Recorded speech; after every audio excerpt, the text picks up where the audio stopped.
Deal with it.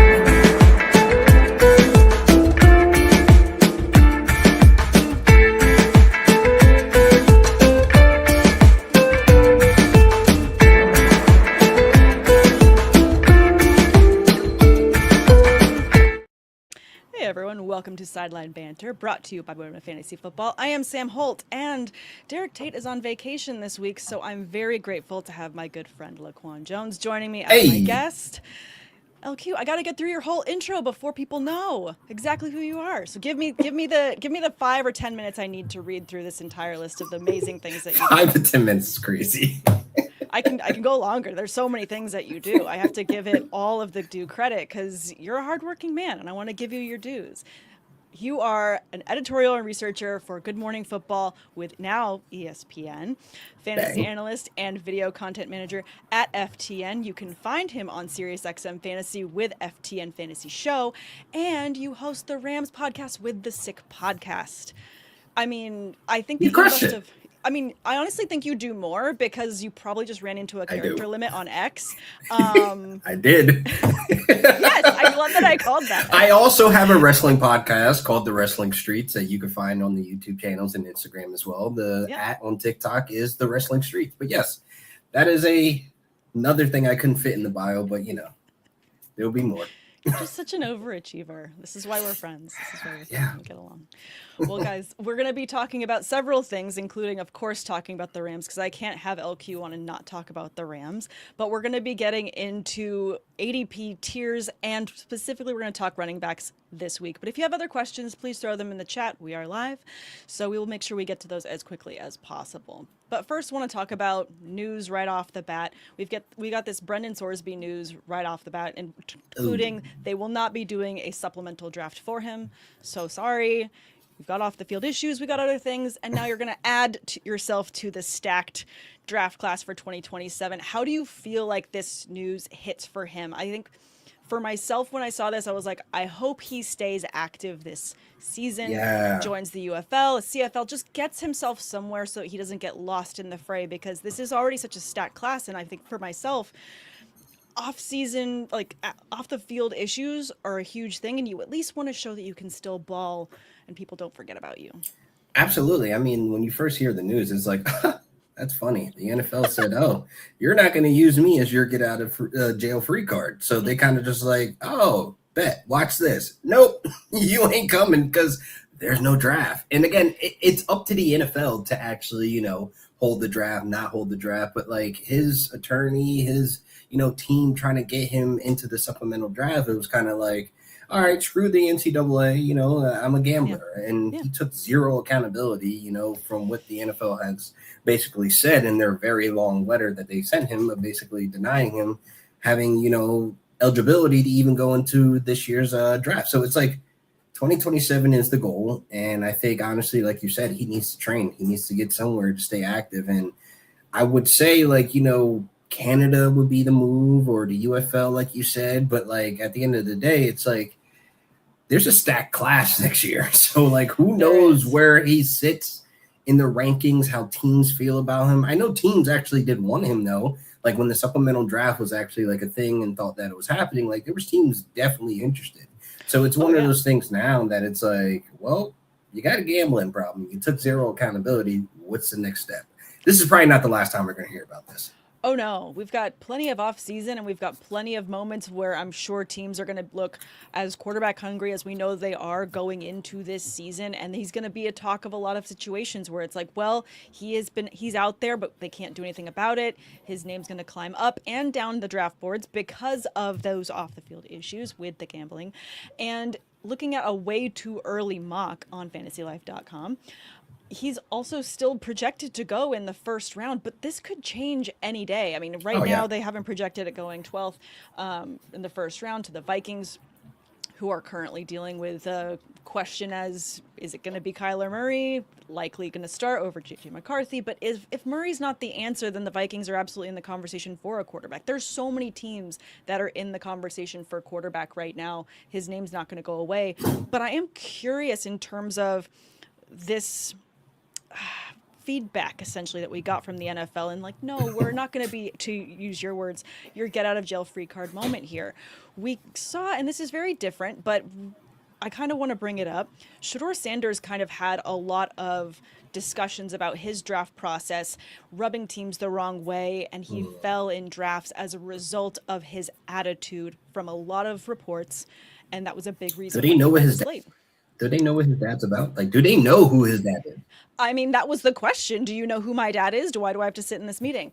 But NFL teams don't like that. They don't like this entitled energy. And to your point, if Brennan's not gonna show the accountability for his errors or learn that between now and the draft, I could see him sliding further down this draft board because teams don't want problems in the locker room. Exactly. I mean, look, we've seen Calvin Ridley deal with this in 21 and missed the entire 22 season because of gambling. Like, the NFL takes this very serious, as they should. It's integrity of the game. I mean, honestly, I feel like if he goes on this journey for the next 10 months and he's training and we see the hype up videos and we actually see him in those meetings for gambling addicts, you know, the 1-800 number, has he called? Like, do we have any type of like way to find that out? That would be great for his PR team. 1-800 gambler. No, we got the PR from Malik Neighbors making fun of his injury and sitting in a Waffle House or sitting at IHOP, like saying like, you know, I know you guys are here because of the, you know, the punishments you have in your league. So sorry, I'm a part of that. He might have to do a part 2, by the way. Oh, he should do a part 2, 100%. Waffle House this time, though. Yes, he should do Waffle House. He should go to Waffle House with World Cup fans because everyone's discovering Waffle House, and that'd be a good like connection going into this. That's season. One of the best things about the World Cup. Not to get off of another sport, but like that has been one of the best things to see online of like people from other countries experiencing American food. And Waffle House, Chick-fil-A was like a good one that I saw from a video guy from Ireland. I'm like, they're obsessed with the fact that we give free refills. Like. Some people are like, wait, you get ketchup in the bag? Yes. How are y'all living? No, literally. That's wild. It is wild. But I mean, back to him just really quickly. I feel like it's going to be interesting to see how teams monitor him in his off season. This is a huge opportunity for him to take that accountability and show a work ethic during this off year because he is going to be eligible for 2027. Zach in the chat asking if he will be eligible next year. Yes, technically he will. If everything was all right, because the NFL language was directly in the letter, possibly. It wasn't a guarantee that you're eligible. Mm-hmm. And he can't get signed like right now from a team because he was never technically eligible or in the 2026 draft. So it's this limbo space where he's sitting where 27 is not even a guarantee on the table. He gets eligible to be drafted. So it's a process that's going to play out for the next 10 months that we're all going to be watching. And I'm sure every GM and all the NFL teams will be watching too. But this is his time now to show like, okay, I'm going to lock in. I'm going to train for these next 10 months. And I'm going to go to these 1-800 gambler meetings. You know, I'm going to check in every now and then. Like, I have a problem. I don't know how you can take accountability on a gambling addict, honestly. Like, that's not my field or understanding. I've never met a gambling addict. I'm probably sure I know some, but they're not publicly out there saying I have an addiction. You know? Yeah. I mean, to your point, this could be a really great opportunity for him to make a platform for himself and to just own it. But I don't know. I would love to see him do something because accountability is so rare in this day and age. But anyways, let's leave him to the side. Let's talk about the other piece of news that just came out today, which is Kyle Pitts getting a deal with the Falcons. 3 years, $54 million. So to take account, the Falcons have now given a deal to Kyle Pitts. They've given a deal to Drake London, 4 years, $141.05 million. Big bag. Big bags. Bijan Robinson's got to be next, and you and I are talking running backs. So how much do you think the market is for Bijan, and how much does he have a drive to show that how he needs to be paid that money this season? It's whatever shoe drops first with Gibbs, because that's literally going to be the bar. Because it's like this year for both of them, it's one of those years where it's like, okay, I'm going to show you I'm generational. I'm going to show you I can handle the full workload. That's why you have Dan Campbell kind of buying the stock in Gibbs that he could be our all-around back, our guy. And then you have Bijan where, honestly, I think Bijan can have over 100 catches this year because, honestly, the quarterback position is a huge question mark. And I think looking at Bijan and what he should hit the market, he should be paid. He should be in that upper tier of payment, but like you still have the CMCs of the world. You still have Saquon's. Like he could be in that high like marker where average per year we're like, yo, this is new money. Like this is the new generation of running backs that have come behind the Todd Gurley's, the Zekes, and the CMCs of the world, the Derrick Henrys, you know? And I think we're starting to see that kind of mold with some of these running backs, but Bijan and Gibbs are definitely I would say they're the bar right now of like whoever gets paid first, because you're not going to give them a Travis Etienne or Kyron type of contract or Breece Hall contract. You're going to pay them like they're the dudes. So I think Bijan, he'll be locked up. They got all their attention now. The Bijan being that Drake London and Kyle Pitts are locked up for the next X amount of years. Yeah, no, I think that they are. Let's go ahead and just jump right into our tiers then, because in terms of tiers and how you're ranking running backs going into this year's redraft leagues, and I'm going to be going through a lot of super flex, so I've got everything set to super flex right now, despite the fact that we're talking running backs. That being said, tier 1 is still Gibbs, Bijan Robinson, and Christian McCaffrey. So they're a tier of 3 on their own. Do you kind of have them in that 1, 2, 3 with Gibbs being the one for you, or how would you mix up that triple threat? Well, firstly, I have 4 in the tier 1. You have 4. Personally. Who's your 4th? Jonathan Taylor, Big Jersey. Sure. I think when it comes to who's 1, it doesn't matter. If it's Gibbs, it's Bijan, there's no wrong answer. But when you get to 3 and 4, there could be a conversation among other running backs that can leap into that tier, you know, once it's all said and done. Like we're talking about Genty who could jump into that tier, right? This is possibly a huge year for Marion Hampton, a Saquon Barkley bounce back. So like when I look at the tier 1s of this season, like I don't want to pay attention to order there. You know what I mean? Okay. Like that's just, you can grab whoever there and you should be fine as an elite workhorse pass catching type of back, because when you look at all 4 of these backs that I mentioned, Bijan, like I said, he can catch over 100 balls this year. I think honestly, looking at Jonathan Taylor, his receiving work is very underrated and under the radar. And when you have a Daniel Jones coming back from an Achilles tear, who wasn't running much last season, by the way, there's going to be a lot of check down opportunities. There's going to be a lot of opportunities where Jonathan Taylor ends up being the 2nd or 3rd option behind the Tyler Warren, because Alec Pierce also dealing with an injury. He's going to be slow back into camp, and we don't know what he looks like in the first half of the season. So I think Jonathan Taylor, he gets pushed up there in PPR leagues, being that he can catch, 60, 65 balls this season just based on the workload and what's going to be put on his back earlier in the season with Daniel Jones, Alec Pierce all banged up. I think that's fair, but I think for that reason, are you not at all nervous about Jonathan Taylor having to take all of that workload so early? I mean, I understand the argument that he can easily jump into that top 1 tier. Yeah. But I think for myself, obviously looking at his rushing touchdowns last year, immense. 18 rushing touchdowns, 1,585 rushing yards. You love that. You love the receiving that he gets as well. I mean, he's got a solid amount of touchdowns as well. These are all great numbers. I think I'm just a little bit concerned about the number of injuries that the Colts have going into this season. Yeah. And when you compare them to other teams that are bolstering up on multiple sides of the ball, not as heavy-handed in terms of the moves that they've made by comparison to other teams.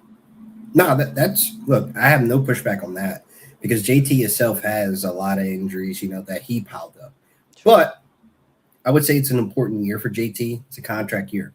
And he's already said publicly he wants to be a Colt forever. And I think they honestly love him there. I think that he has shown improved, even with the back end of last season, the season before that, actually, where he was banged up, he still finished strong. Like he was one of the best running backs on the back end of the 2024, fantasy playoffs. And then you look at last year, 18 touchdowns. And I think we honestly look at Jonathan Taylor, he is in that tier with the Bijans in terms of breakaway speed, in terms of he can house it from 60 yards. He can house it anywhere on the field. And people overlook that just because these last couple of years, he's kind of dealt with some injuries. It's kind of slowed down. There's been up and down production between the quarterback and Anthony Richardson. And then you have Daniel Jones in-house now where it's like he's banged up. And I'm a huge believer of Riley Leonard. I'm not going to go on a Riley Leonard, hype train on this because we're talking running backs, but I'm just saying that could be a huge help for Jonathan Taylor as well if this offense can get, on and popping.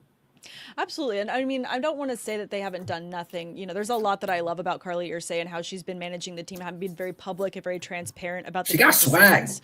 He got swag. The swag is amazing. That's crazy. The vault of her wardrobe needs to be studied because she just hits on so many levels every single game, every single practice.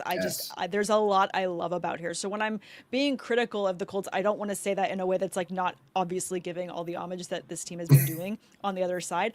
It's just that as a fantasy manager and you're making these investments with these high draft picks, you want to make sure that you're investing properly in terms of how you're seeing everything go across. So that's why I'm just curious in terms of where you see him. But I love that you are framing that tier 1 with that open end to the back of the tier 1 essentially for the potential of this to grow from 3 to 4 to 5 by the time we get started with the season.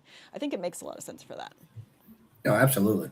I mean, I'll end on this. I love that you're not going to have to pay like a crazy premium for Jonathan Taylor. So, you have Bijan, Gibbs, and maybe CMC go in those first 7 picks.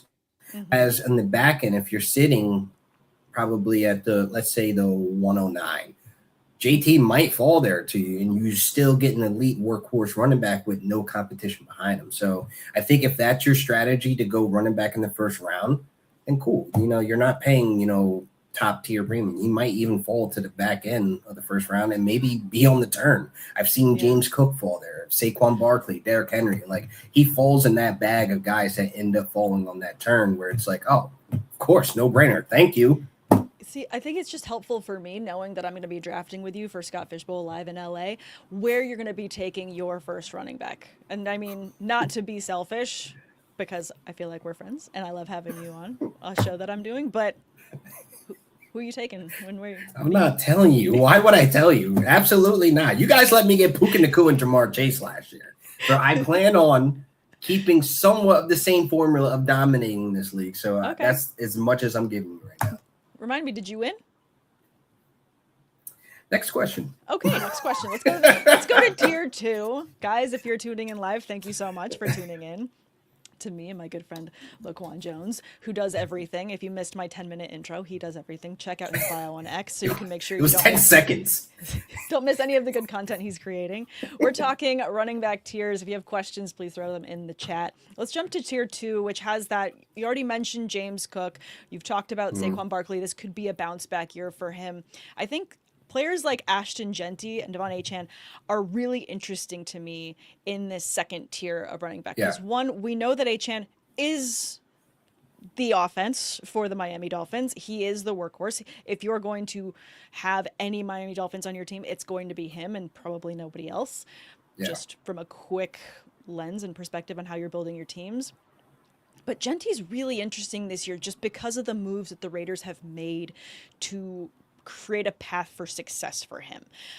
How do you feel about him in terms of how they're going to bolster this offense going forward with Mendoza or Cousins under center as we go into the season? We know that Brock Bowers is going to be a huge threat in the receiving game. Can Genty make that next step as well and kind of increase those stats in terms of the receiving that we so love to have these dual threat running backs?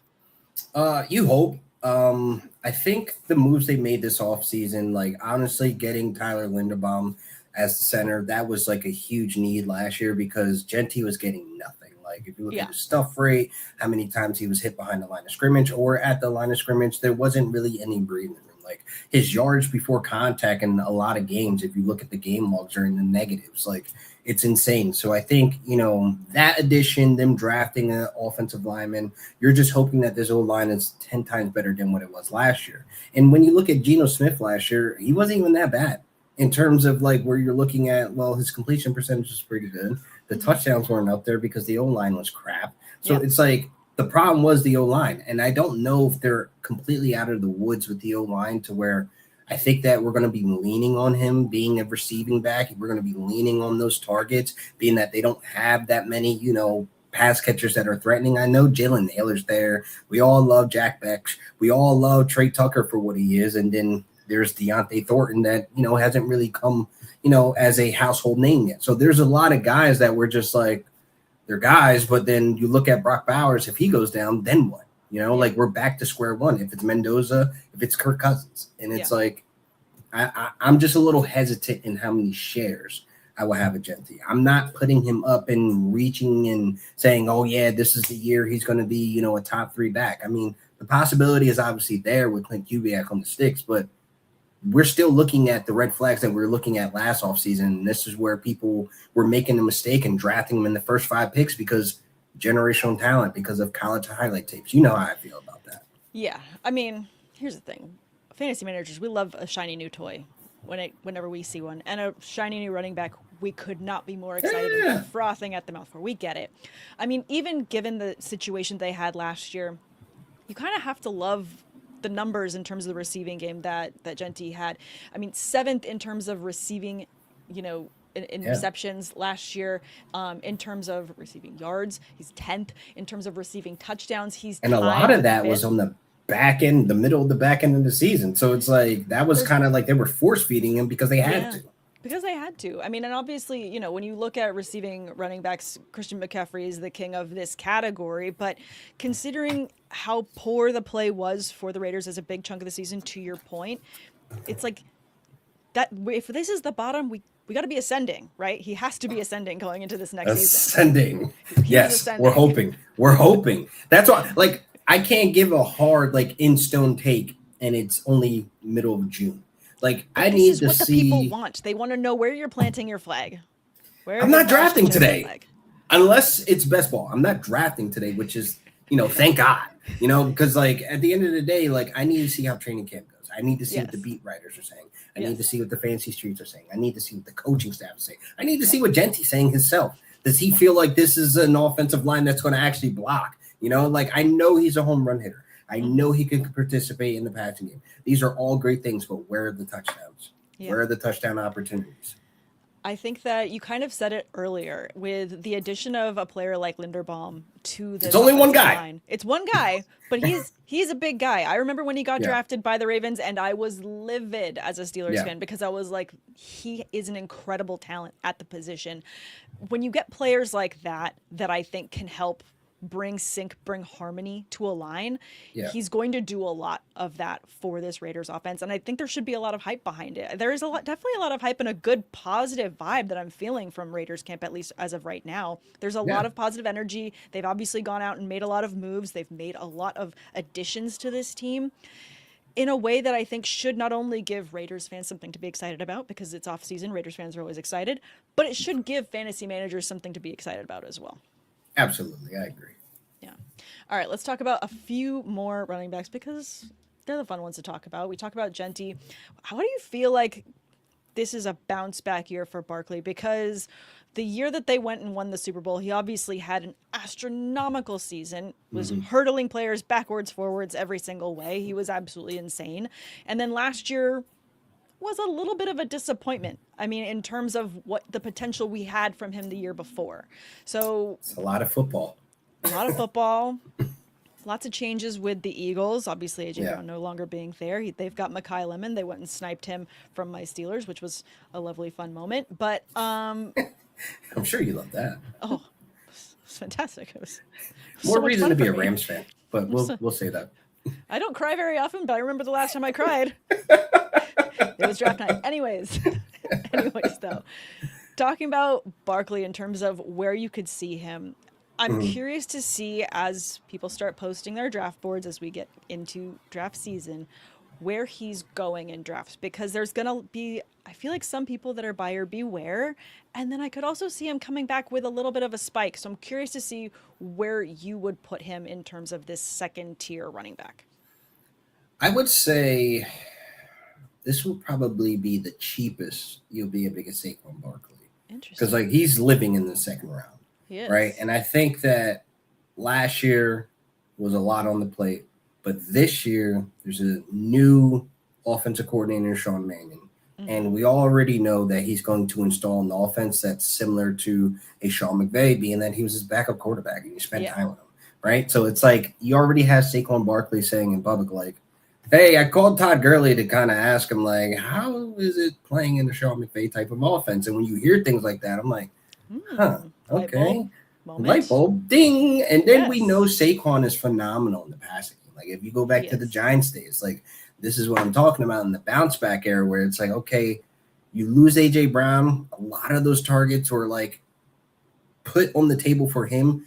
Now you have to disperse them. Eli Stowers needs to get involved. Dallas Goedert's obviously going to be a part of that. But I think Saquon is above those guys in terms of the target share. So I think obviously Devontae Smith is now their one, but he's going to also need more distractions because he's going to be seeing the CB1s now. He's going to be seeing double coverage. So obviously this leaves the underneath with Saquon, Eli Stowers, which is basically a big body wide receiver, by the way. So I think a lot of people are sleeping on him, Dallas Goedert, and then obviously Mekhi Lemon coming along. So I don't think that Mekhi Lemon, to me personally, is somebody that I would hang my hat on in redraft to where, again, we put a lot of pressure on these rookies. I'm not saying that you're going to fade him, but if it comes outside and when it's August and his ADP starts creeping to new heights where it's like, I get he's the wide receiver too, but is he the second option in the offense, ladies and gentlemen?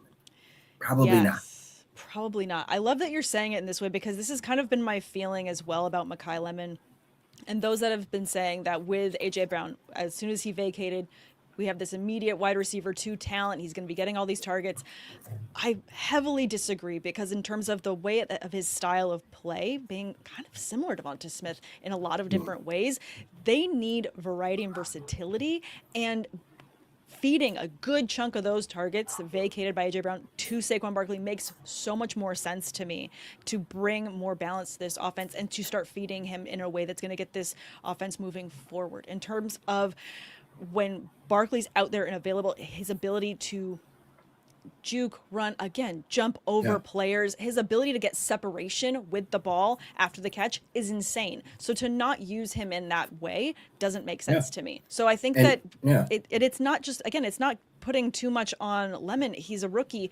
I think by the end of the season, we're going to see him closer to the wide receiver, or just, I would say, receiving numbers being around that 3-4 category. Because to your point, I agree. I love Stowers, as this is likely going to be, Goddard's either last season or we'll see because he's got one more year left on the contract.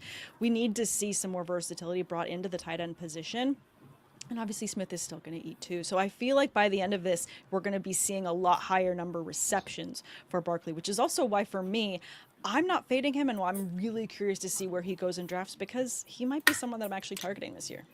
Absolutely. Especially if I can get him on that turn. Because, I like going wide receiver, running back. That is not a Scott Fishbowl strategy league. I'm just saying that's usually what I would do if Saquon Barkley is there. Just saying. Wait, I'm just going to grab a pen so I know when you're taking him. I'm fading him, all right? I'm fading him. Doesn't it suck when you have so many leagues with so many of your friends and you're like... You don't realize that until you start talking ball, and then you're like, I'm talking draft strategy with somebody I'm trying to defeat. It's all right. Here's the thing. If you win, I feel like I win too because I'm like, hey, I root for you. So even if we were to make it, if one of us makes it towards the end, are we not going to be cheering for each other? It depends if you beat me or not. But yes, ultimately, yes, of course. It depends on if you beat me or not. It depends on how many players you snipe from me during the draft. Oh, yeah. Like, it all starts draft day. Like, if we cool, then it's like, all right, good, go Sam. But, other than that, no friends in fantasy football. There's no friends. I live by that. Football. No, there's plenty of friends. I disagree. There's so many friends. Anyways, all right, let's jump to the next tier because we kind of covered several in that tier 2. Want to talk about tier 3. I have a lot of questions about Chase Brown and the Bengals going into this season. I think the biggest move that the Bengals have going into this season is that Myles Garrett is no longer in their division. I think that's the most exciting thing that they can say. I would love to say other things, but I forget where he's at. Actually. Oh, I think we'll get to that part of the conversation as we round out the show. We'll talk about your lovely win and your Rams gear all around you. Super Bowl, yeah. Yes, we'll talk about your Super Bowl. Not too late. To end the show. Not too late.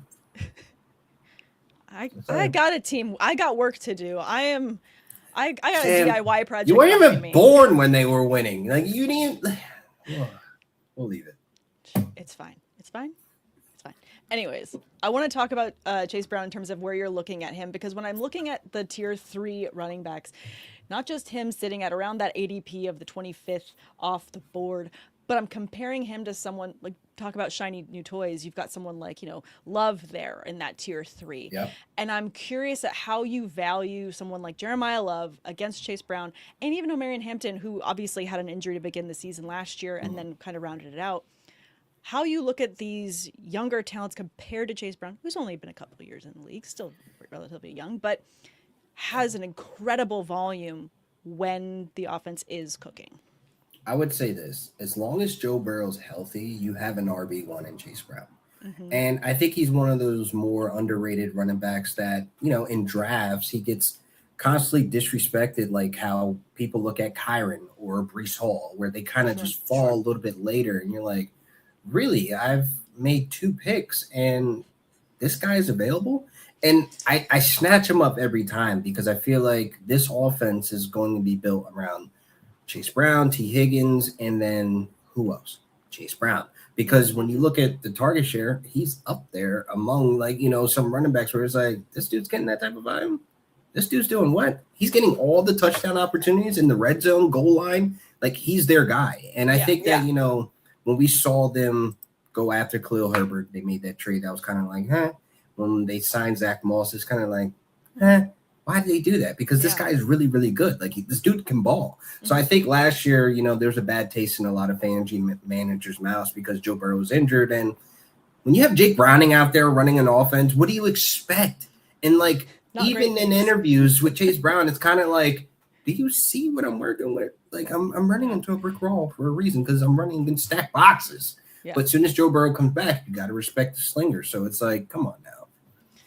Yeah, no, and again, even to your point, given what he was working with, he was still able to make a dent in terms of the receiving game. He's 5th in receptions as well, had a decent amount of receiving yards, top 6 there, 437 receiving yards.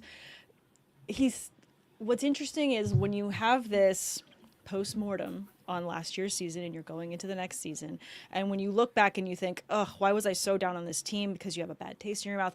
And you look at and see what some of these players were able to do given their bad in chaos they were dealt in chaos. That has to give you hope as well, that they're able to still do a lot with so little. That with a fresh season, with everyone healthy, you can start with a clean slate and something more positive to go forward with it. So that's why I wanted to ask about him, because for myself, I'm not just being a Steelers fan and being, dogging the Bengals or whatever, but as a fantasy manager, I want to see where I can buy the dip. And I feel like, to your point, he's someone that sitting at current ADP of 25.4 running backs off the board, he could dip a little bit just because there's some of these other names, like I mentioned. That's like the 3rd round. It is a 3rd round. Like, do we hear that? Like, he was a top 5 running back once Joe Burrow came back. Like, that's what makes it so crazy. And I love that he's not a household. Like, it's the not sexy pick, right? It's the pick that, like, last year was a Amon-Ra St. Brown. Ben Johnson gone. Yeah. Amon-Ra was going at, like, the 112 in some drafts. And I'm like, are you guys freaking crazy? Yeah. Like, do you know who that is? Like, it's kind of like Chase Brown will just go under the radar because it's not Amari and Hampton. It's not the new shiny toy, like you said, right? It's not guys that we already know that are household names. And like, I think last year James Cook was going through that. And now look where he's going in drafts. Like, he's being respected. And I think this year people are going to have to respect Chase Brown. I think that's really fair. But that's why I want to highlight him, because I do feel like names like his are going to go by the wayside because the draft hype goes so quickly for fantasy managers, seeing the shiny new toys, seeing teams that have made other moves, this offseason, like with Love, and Hampton coming in with another healthy season. I just feel like that's going to be an interesting move. I want to talk about the next running back I want to talk about is Travis Etienne, because we got to say it correctly. I was about to say, you almost got caught. I almost did. Did you hear me stutter? Yeah. I was like, rewind, say it properly. Bit your tongue. New home with the Saints. Yeah. Really curious to hear your take on the Saints going into this season, because I feel like last year I was very, very low. And with Tyler Shuck, I want to get excited again. I want to have hope, especially for just, New Orleans. I feel like you and I have been there very recently and have fallen in love with the city a little bit. I want to see them excited again. Can they get excited about Travis there in this offense? I feel like the issue isn't the actual offense for why I'm a little hesitant on Travis Etienne. It's Alvin Kamara still there, and I think he's going to be more involved than we would actually like. Than fantasy. And I think, yeah, and I like right now where I have him ranked, it's kind of like smack dab right next to DeAndre Swift. Because obviously Kyle Monangai is going to have a bigger role this year. So I'm a little, I don't know. And I feel the same way, about guys like, Bucky Irvin. And I think the injury and then Kenneth Gainwell there. Like, these guys may be involved a little bit more than we would like. But where they're going in drafts, and at that point in the draft, you should already have your workhorse RB1. Yeah. I'm okay getting a Travis Etienne as my RB2. Just based on I know last year he led the Jags in receiving touchdowns. Yes, that's insane. That's a real thing. And then you look at his work once they get into striking distance, and like he's very good. He had over 50% of his red zone success rate. Where you look at aka Alvin Kamara, he's more of like probably going to be used in the passing game, and those PPR points that we are loving with our pass catching running backs, I feel like that's where the role is going to be split in half, and that's going to be annoying some weeks. Like, he could be a solid RB2, but I feel like he's a low-end RB2. I feel like once August comes around, his ADP shouldn't inflate for whatever reason unless injury, but like he's going to be one of those picks you're going to be scratching your head like, should I pivot to tight end here? Should I pivot to quarterback here? Should I pivot to another wide receiver? Like, it all depends on how you're working your roster and building your roster, but I feel comfortable with him as my RB2, but my expectations aren't going to be like, oh, yeah, I got 2 RB1s on my team. Like, no, I'm probably going to have to, like, really get the depth. Like, I'm going to have to, like, probably grab AK as a handcuff, just to have that, duality there. And he's going outside the top 160 picks right now in best ball. So he's free. So that handcuff is kind of like a no-brainer at this point. So it's like, yeah, all right, I could see this being annoying. I think that's fair.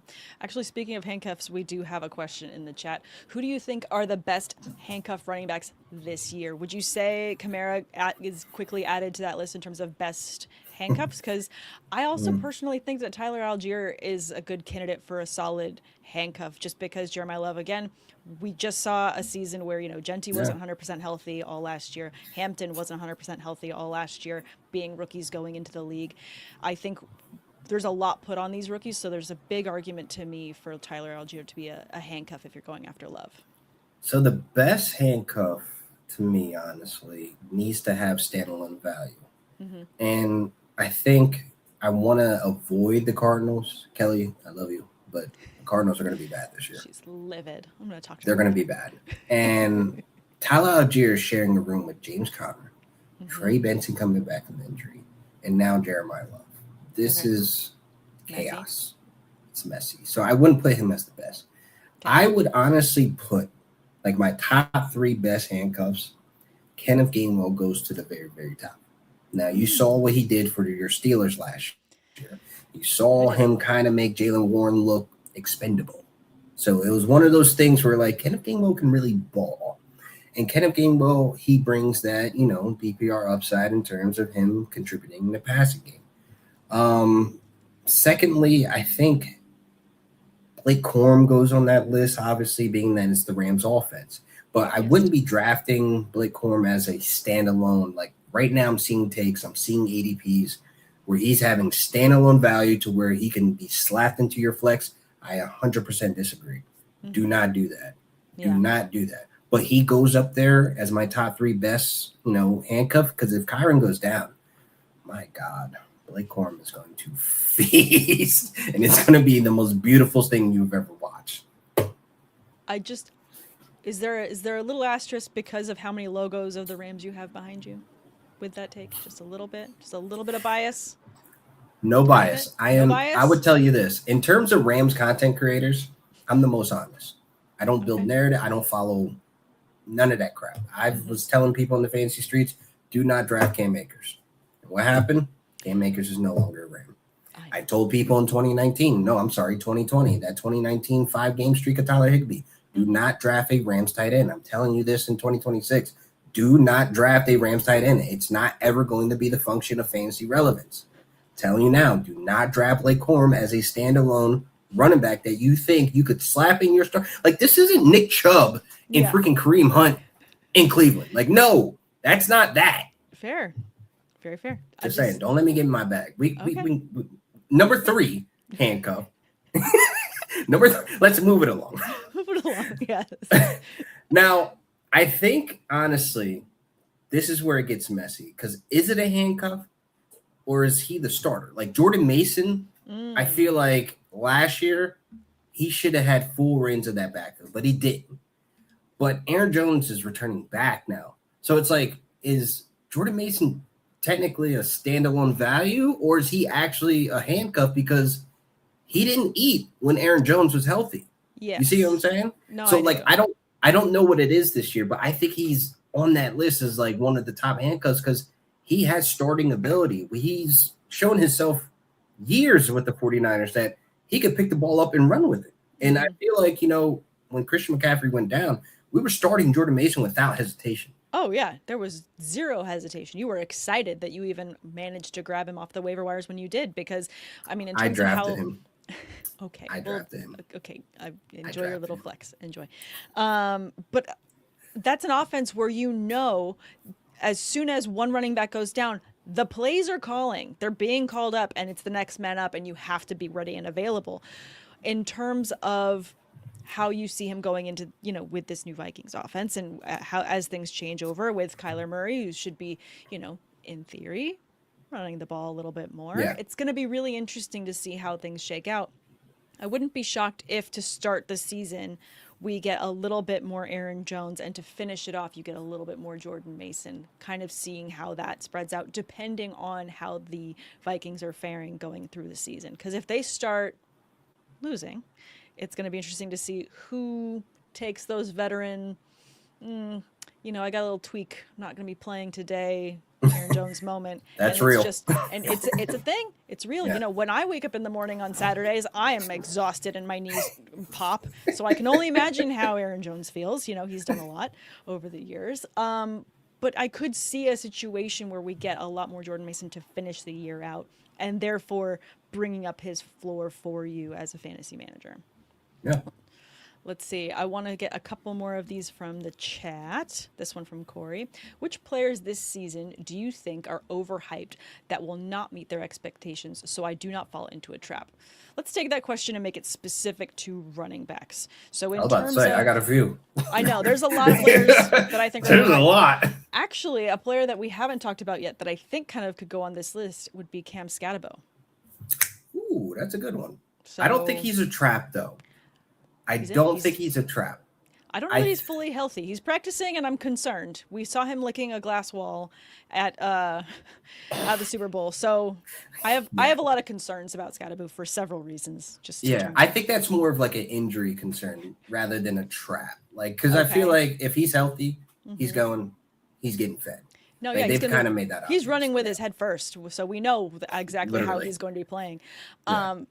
But for me, I'm a little bit concerned about. But who would you actually categorize as a trap then if Scatterbo's not a trap for you at the running back position? Rachaad White, right off rip. I think a lot of what's being said in the fantasy streets right now is basically painting the picture of his role in the past couple of years. Like, this goes back to Leonard Fournette on the Bucs, right? We know what Rachaad White is. He can catch the ball. Great. But the biggest concern is now the Commanders are David Blau's trying to get Ja'Cory Cross-Camara, a.k.a. Bill, more involved in the passing game. And Dan Quinn just spoke about this, is that, they're putting him on kick return. They're putting him on, punt return. And they're just having him kind of just do a little bit of everything. And I think that they really like Bill because, honestly, last year it was a headache trying to figure out, Bill or Chris Rodriguez Jr. I think there's more clarity this year. Even though they paid Rachaad White has not been great on the ground. That's one thing that has been fact. Less than 4 yards per carry for his entire career. So it's like when you look at Bill, he led the league, first of all, in outside zone yards per carry with 8.1 yards per carry. 8.1 yards per carry. That's 8 yards a clip every time they ran that scheme. He was gone. Yep. There's no way in heck they're going to look at Rachaad White like, hey, can you do this? No, you're going to sit on the sideline while Bill's catching passes out of the backfield, while Bill's in red zone duty, Like Bill is on early down and on third down. Like it's one of those things that, yes, following the money can be real, but follow the talent. Yeah. Becomes first priority. Like I don't care about the money because again, we see guys get paid big bags, low bags, middle bags that shouldn't be getting the bag at all. But here we are. But in fantasy, I think he's one of the biggest traps and he's the biggest riser right now on people's boards just because people keep echo chambering his name, whereas like this dude's not a great running back. He's a great pass catcher, he's a great run block, like a pass blocker, but come on now, we're talking about every week starters. What are you talking about? Practice? Talking about practice? Talking about practice. No, I get that. And I think that's really interesting call out too in terms of fantasy, the streets being an echo chamber of people saying things. And it is an echo. It's where someone says it and you just hear it reverberate. You're actually not hearing someone else say it again. You're just letting those kind of words and those names sit in the ether and they just kind of get stuck because you have a level of familiarity there. But I think those are all good call outs in terms of how Bill Krosky-Merritt was used last season, how they're going to build off of him going into this season. I think that's definitely where I'm going to see him. And I don't want to fall into that trap. No, but in terms of following the talent, this is a great question to follow up on that. Again, sticking with the running back category. AC Yard Services Portland wants to know, do you think that Emmanuel Wilson has any fantasy value with Charbonnet still out? He did well when Jacobs was out last season. This is a tricky one because when we look at Jadarian Price, he shared the backfield. He wasn't a workhorse. When we look at, some of the flags that he came in with, in draft, the fumbling issues, fumbling on the one, you know what I mean? Emmanuel Wilson is a veteran who is shown in Green Bay when Josh Jacobs wasn't available. He has some fantasy relevance. So, like, when you look at the games, there's 9 games where he had over 10 opportunities. Let me find this stat. I just tweeted it. And, like, it's kind of impressive to see what he's able to do once he gets the opportunities. I don't feel like looking for the stat. I'm too lazy right now. But anyway, people just go follow LQ on all. There you go. Hit the search board. Hit the search board. You'll find it. Yes. I literally type in Emmanuel Wilson on the search bar at Real Deal Fantasy on Twitter. You'll be able to see the stat that I'm talking about. But anyway, he put up RB2 numbers with those type of opportunities. So you can slap him in the flex and you'll be able to sleep at night. But the issue is that the Seahawks don't have Clint Kubiak anymore. We don't know how they're going to deploy that backfield. And Brian Fleury is a first-time play caller. He has a defensive background with the 49ers. He also is a tight end coach. Like, the run game is still going to have the identity, but it's like, who's going to be running the rock? You know what I mean? Yeah. So I think, like, he's one of those guys, like, he's like RB70 at this point. Like, you can get him off the waivers. I would recommend having him as a watch list guy. This is one of the most underrated, like, fantasy tools out there in leagues. Watch list. Because you want to have him on your radar because I can honestly see week 1, week 2, he probably at the top of the list of everybody's waiver wire articles of adding him because he's getting involved. Because, again, I'm following the talent. I've seen proof in the pudding of NFL caliber type of talent from him. He's a good running back. They signed him because they looked around and was like, oh, crap. It's not one of those moments like this is what we're left with. Like, this is the best that we can get right now. Because, again, they had no money. The Seahawks couldn't even pay Kenneth Walker. No, they had to spend all that money on JSN. And they lost a lot of pieces on defense. They did. I'm happy to hear all that, though. I'm sure that you are. Okay, wait. Last question, and then I do want to round out the show because we got to talk about your Rams a little bit. But this will be our last running back question. We don't have to. We can feed the fantasy streets. That's why I'm here. No, I know that we are, but I also definitely want to talk Rams with you. So let's first get to this one because this is actually one of the dual combo running back questions that I wanted to ask you as well. Yeah. This one from Smooth. Who do you think is the safer pick at running back, Stevenson or Henderson there for the New England backfield? Who is the RB1? This is gonna have to pay. Because you're going to have to pay. ADP is interesting between the two in terms of how they're separated by 3 rounds. Yeah. Separated by 3 rounds.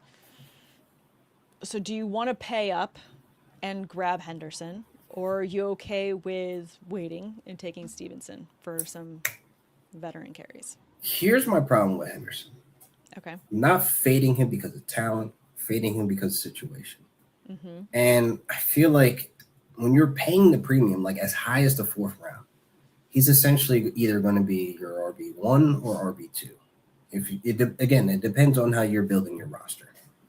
I feel like you're going to have to build your running back room around him just in case he falls flat on his face. So you're going to find yourself in the 6th round, the 7th round, the 8th round, reinforcing your running back room because it's all based on if he's getting RB1 looks. But let's just look back last season. Yeah. He didn't eat until Stevenson went down. Yes, he's a home run hitter. Yes, we fell in love with all his preseason hype and the kick returns. And again, great talent. But the Patriots have shown us, the staff has shown us that they believe in Stevenson even if he fumbles the ball 8 times. It doesn't matter. He doesn't go into the doghouse, does he? Exactly. What doghouse? He can't fit in it. They're going to give him the rock every chance that they give. And again, if it's today that I'm drafting, I'm not touching him at that ADP. I cannot. I'd rather get Ramondre Stevenson, with potential to be entering my roster as an RB3 at that point, because he's going in the 7th and 8th round, where I can slap him in as a rotating back if I want to, instead of being stuck that I have to start Travion Henderson because I paid this premium. It just doesn't make sense to me. I try to avoid those things and build my roster a different way to where I feel like that will be the move that I may pay for at the end, because it's if it hits, great.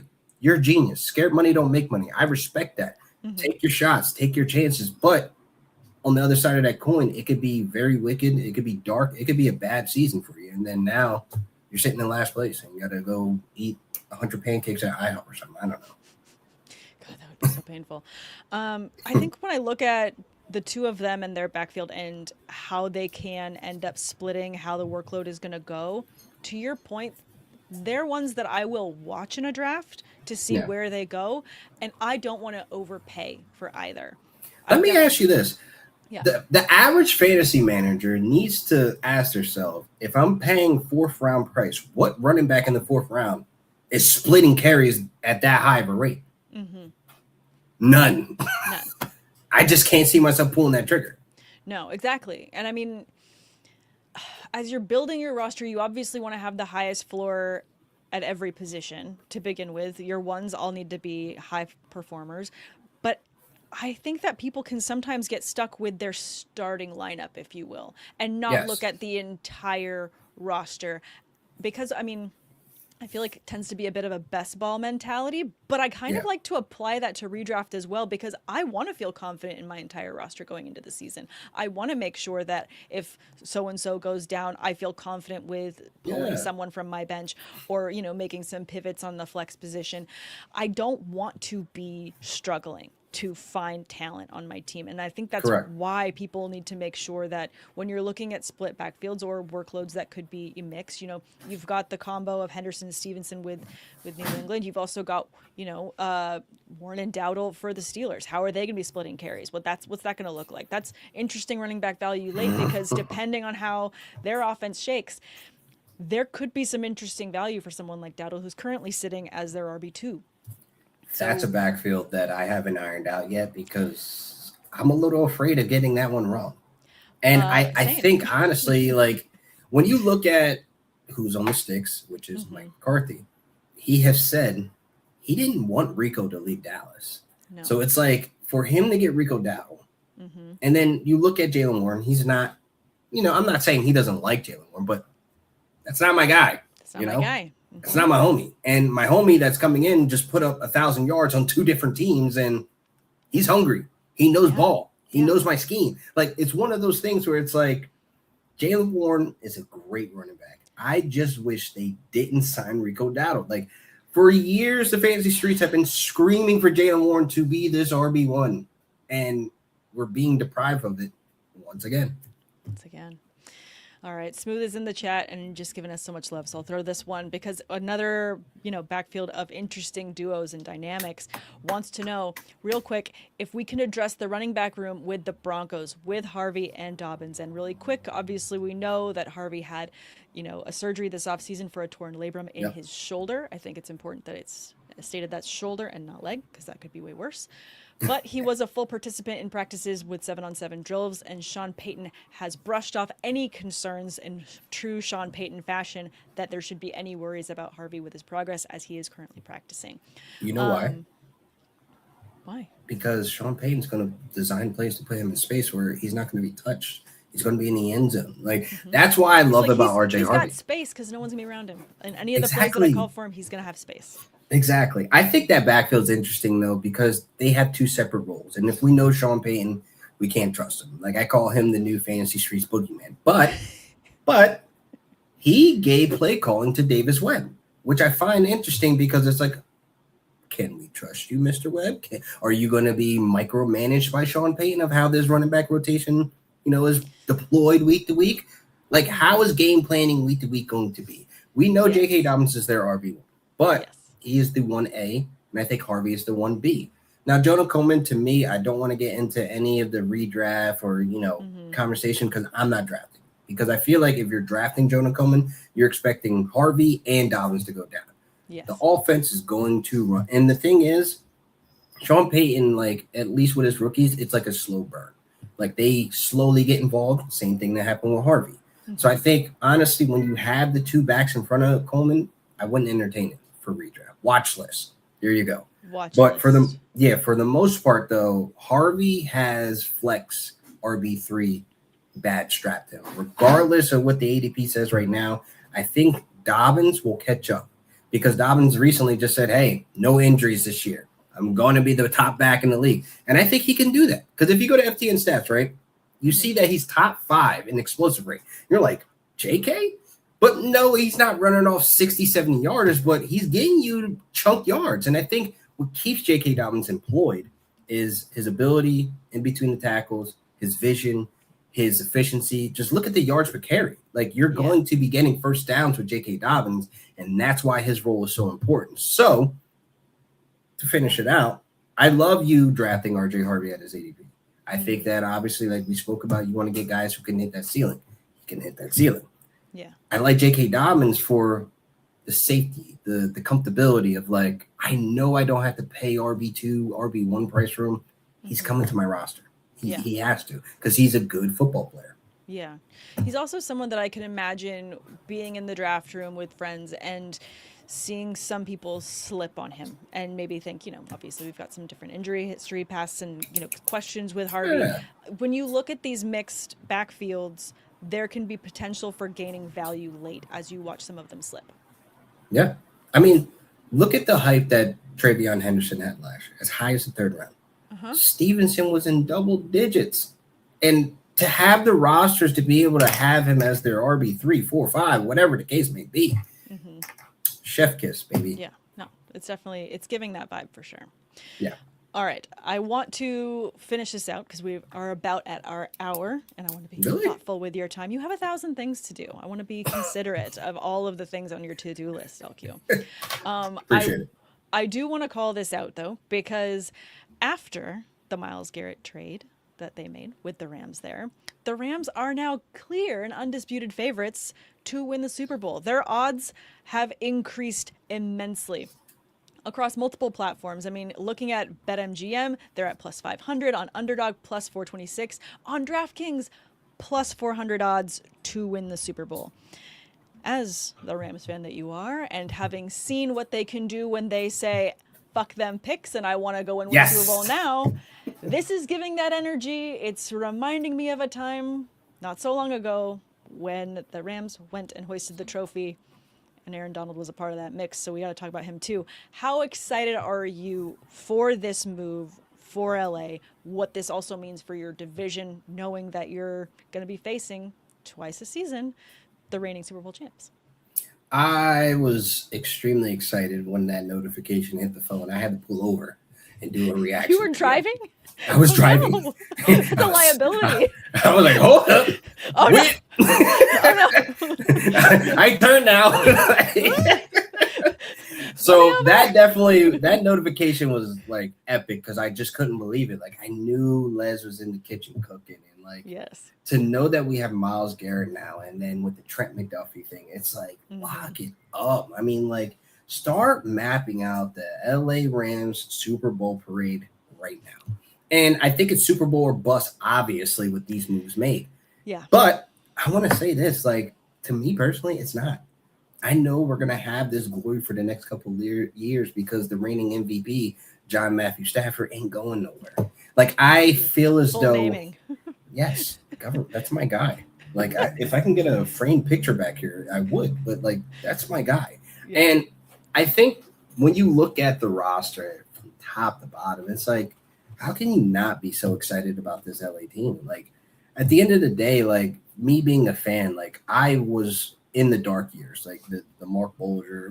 Mark Bulger wasn't bad, but I was there for the Nick Foles, St. Louis years. I was there for the Austin Davises, the Sean Hills of the world. Like, yeah, these are quarterbacks you probably haven't heard their names spoken out loud in many, many years, but those were my guys. That was my team. I ride for them. So to see us hit this height, it's like the most amazing thing to see that this team is going to be competing for a Super Bowl this year. And is it too tinfoil hatty to say that LA just loves to have the attention on themselves when they know they're hosting as well? Because they made these moves when they hosted that last Super Bowl that they won. Sure did. And now they're hosting again, which is going to be crazy. A very large affair. Disney's now involved and everything is going to be big, bright, and shiny in LA. We're also paving the way for LA 2028. So there's going to be a lot of hype in terms of eyes on LA. So do you think that also was in Lesnie's mind where he's like, you know what? I really love writing scripts and I love the storyline in LA, the movie vibes. Is he just prepping the documentary at this point to say like, oh, we're hosting again? Yeah, fuck them picks and get me who I want so we can take the tinfoil hat off because there's still a lot of work to do. Guys need to stay healthy. Marketing takes a lot of time, LQ. I mean, come on. Branding it takes a lot. So listen, I think Les is always in the kitchen trying to make things, cook. And I think this season he heard the fans. There was a lot of concerns about the defense. Mm-hmm. There was a lot of issues with special teams. If you look at the games that we lost, we honestly were just shooting ourselves in the foot in all those games. And I feel like this was the offseason. We had the money, we had the picks, we had everything lined up to where that you have to pull this trigger. Like, you have to get Trent McDuffie. You have to do that because that was the big issue in the secondary. Guys weren't locking down these receivers, giving time for the pass rush to actually work. Now, when you have Jalen Watson, Trent McDuffie, Captain Q back healthy, then you have the ability to let Myles Garrett go insane. He might put up 40 sacks this year. I know he did 23 last year. Double it. Double? Okay, sure. Is that a bet 46. You're placing? Math is off. No, I don't gamble. But listen, no. I would say this, right? Now that Les is planning for the future with Ty Simpson, everybody's saying that this pick is weird. It doesn't make sense. I just want people to understand, one, John Matthew Stafford's not going anywhere. Two, we're planning for the future. We don't want to be like the Seahawks trying to get like Geno Smith and Sam Darnold, which, again, Sam Darnold does have a ring, but we don't want to be them. We don't want to be those guys. We don't want to be the Cardinals dealing with Jacoby Brissett, Gardner Minshew. If Gardner Minshew, again, this ain't hate, but if he's on your roster, your team ain't going nowhere. Like, we don't want to be y'all. No. That's just what I'm saying. Like, I don't want to go the Aaron Rodgers route. Sorry. I don't want to go the Kirk Cousins route. Again, I don't want to go the Russell Wilson route. We are trying to build and develop young talent that, again, it's all about here. I don't think Ty Simpson has it on field yet, but he's learning from Sean McVay. Let's not forget that we added Cliff Kingsbury this offseason. Let's not forget that Matthew Stafford's the guy that he has to watch front and center and get all the advice for. We're going to be building a monster. So when he's ready to go, he'll be ready to go.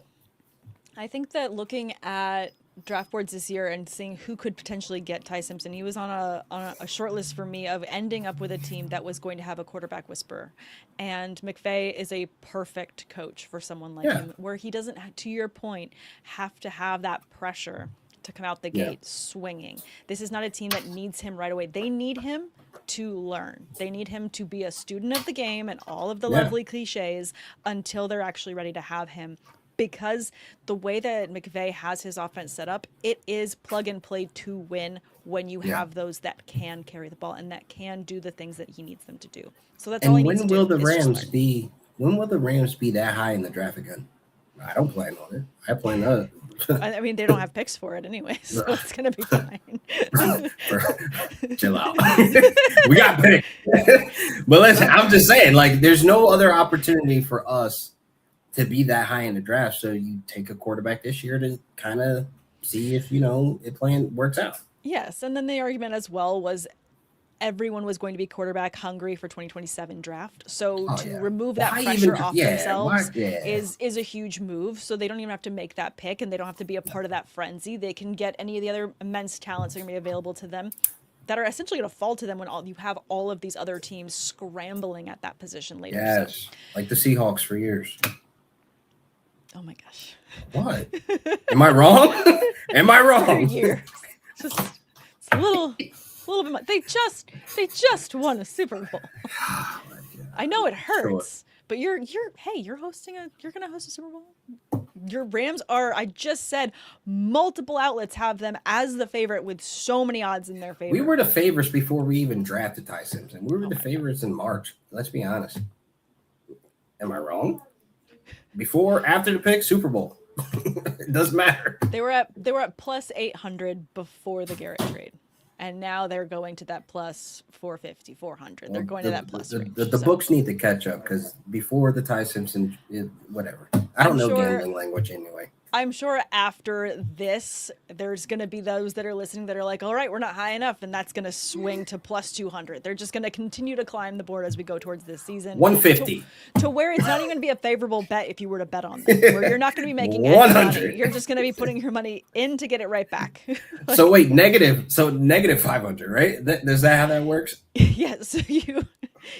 I don't know the language, but if that's how it works, cool. Yeah. It's just as those numbers kind of keep coming back, you're not going to see the bigger return, which is why you want to take the long shot bet on other teams that are much higher or less. The Steelers to win, like mine. This bet could pay off a house. I mean, if they won, let's be honest. This is where the odds are. We don't need to talk about it. Money, ladies and it's gentlemen. Fine. Scared money don't make money. I'm scared. I'm frightened. No, that's not a bet I'm making. A bet that I would prefer, actually, if I'm looking compared, just because the Rams have jumped so far up the board, the Buffalo Bills, I like at that plus 1080 currently on BetMGM. Nice. I do like that in terms of a bet going forward into the season. When you look at other franchises, just really quickly, we just watched the Knicks win and become champions for the NBA, a team that had a franchise that has been desperate for a win for so long. The Bills are a top favorite of a list of teams that are just, they're due. They're due for that moment. So if you can, bias aside, I do like the Bills a lot to be a Super Bowl favorite going into the season, just because there's so many things stacked in their favor. There's other moves that they've made. Josh Allen has always been Josh Allen, and now he's a new dad, so he's got that new dad energy, that positive vibe going into the season. I'm just excited for odds like that. So in terms of bets that I'm liking to make, that's one that I'm excited about. I like the Bills. Line it up. Bills, Rams, Super Bowl, February 14th, SoFi Stadium. I love it. I mean, we honestly owe them one because the Super Bowl hangover, week one was embarrassing. I'm glad I didn't go to that game because, boy, that was painful to even sit in my living room to watch. So, yeah, we owe them one. So, yeah, let's get them in the big dance. Let's get them up there. Yeah, right. All right. Well, thanks so much, LQ, for joining me this week. I appreciate it. Make sure you tell everyone where they can find you and all the amazing content that you're putting out there. Yes, you can find me at Real Deal Fantasy on all social media platforms. Blue Sky, I'm Laquan Jones. I think that's what it is. I don't really know, but it just type in Laquan. I'm probably the first one that pops up. But anyway, you can catch me on SiriusXM twice a week, every week on FTN Fantasy Show Channel 87 Fantasy Sports Radio.